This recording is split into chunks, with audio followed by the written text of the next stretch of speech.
Listen up because this is important. Personal branding isn't just for celebrities anymore. In today's digital world, your online presence is your resume, your business card, and your first impression all rolled into one. It's how people discover you, remember you, and decide if they want to work with you. Think about it. Every time you post on social media, every comment you make, every piece of content you share, it's all part of your brand. It's telling a story about who you are and what you stand for. And in a world where attention is the new currency, having a strong personal brand is like having a megaphone in a crowded room. But here's the thing. Personal branding isn't about being fake or putting on a show, it's about being authentically you, but strategically.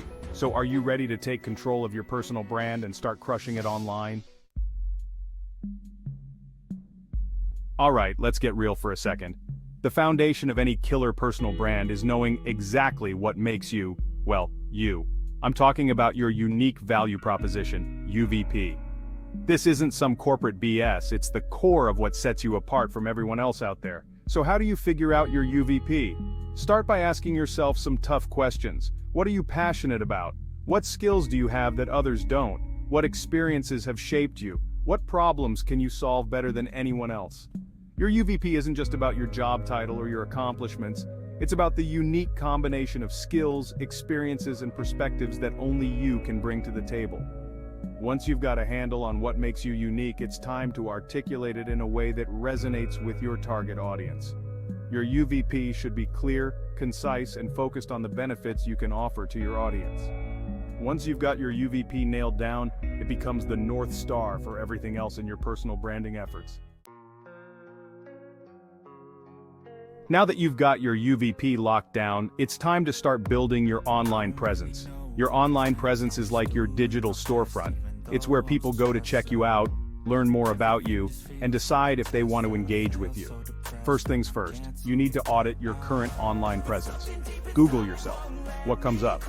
Is it stuff you're proud of, or are there some skeletons in your digital closet that need cleaning up? If there's anything out there that doesn't align with your personal brand, it's time to do some digital housekeeping. Next, let's talk about your personal website. If you don't have one, get one. Now, your website is your home base on the internet, the place where you have complete control over your message and how you present yourself.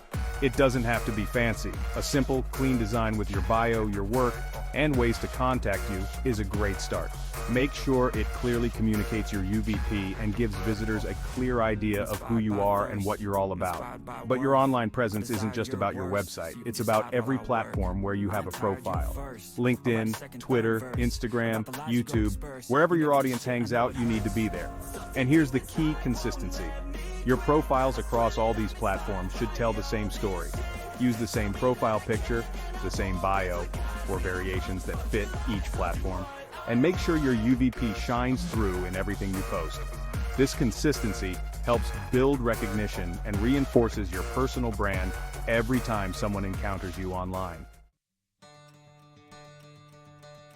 Listen up, because this is where the magic happens. Social media isn't just about posting content and hoping for the best. It's about engagement.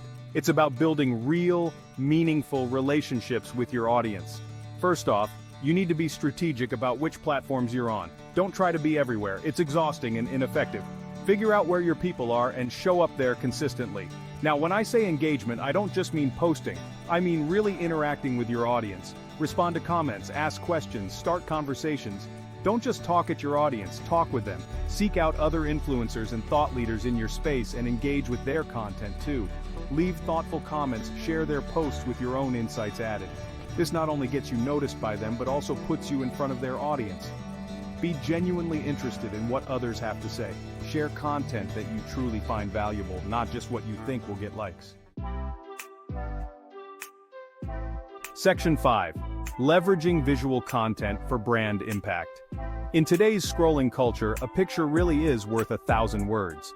And if you're not leveraging visual content in your personal branding strategy, you're missing out on a massive opportunity to grab attention and make a lasting impression.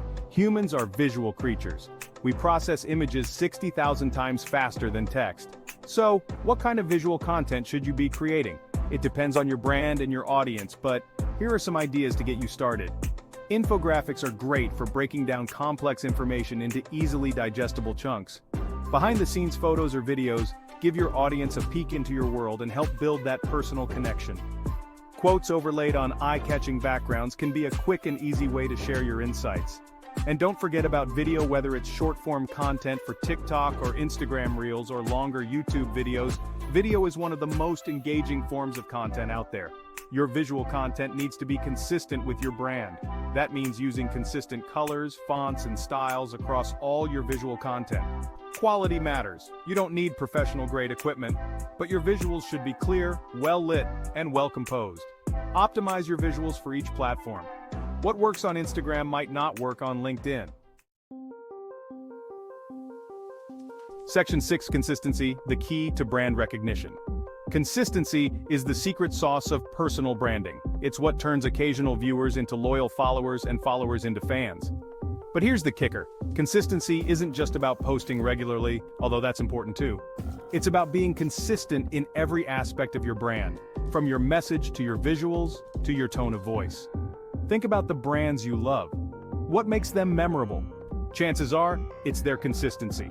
Your audience should be able to recognize your content instantly, whether it's a tweet, a LinkedIn post, or a YouTube video.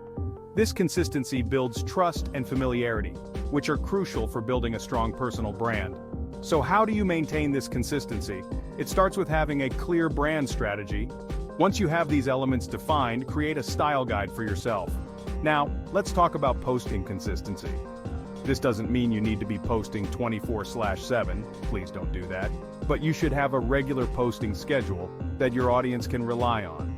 Use content calendars and scheduling tools to help you stay on track. Section 7: Networking and Collaboration Strategies. In the world of personal branding, your network is your net worth. It's not just about who you know, it's about who knows you. And in the digital age, networking isn't just about attending events and exchanging business cards, although that still has its place. It's about building genuine relationships online and leveraging those relationships to grow your brand. Start by identifying the key players in your industry, the influencers, thought leaders, and potential collaborators. Follow them, engage with their content, and start building those relationships. But here's the key. Don't just slide into their DMs asking for favors. Add value first. Share their content, leave thoughtful comments, and contribute to the conversation. Show them that you're not just another person trying to get something from them, but a valuable member of the community. Section 8: Measuring and adapting your brand performance. Building a personal brand isn't a set-it-and-forget-it kind of deal. It's an ongoing process of measuring, learning, and adapting. If you're not regularly checking in on how your brand is performing, you're flying blind. So, what should you be measuring? It depends on your goals, but here are some key metrics to keep an eye on. Reach: how many people are seeing your content? Engagement: likes, comments, shares. Follower growth, website traffic, and conversions, whether that's email signups, product sales, or whatever action you want people to take. Most social media platforms have built-in analytics that can give you these numbers. For your website, tools like Google Analytics are your best friend. But here's the thing, numbers alone don't tell the whole story. You need to dig deeper and understand the why behind the numbers. Why did that post get more engagement than usual? Why did your follower growth slow down last month? This is where the real insights come from. Don't be afraid to ask your audience directly too.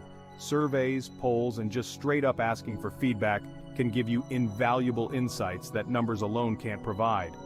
Once you've got your data and insights, it's time to adapt. Use what you've learned to refine your strategy. The key is to be flexible and willing to experiment. Always be testing, measuring, and adapting. Section 9: Overcoming common personal branding challenges.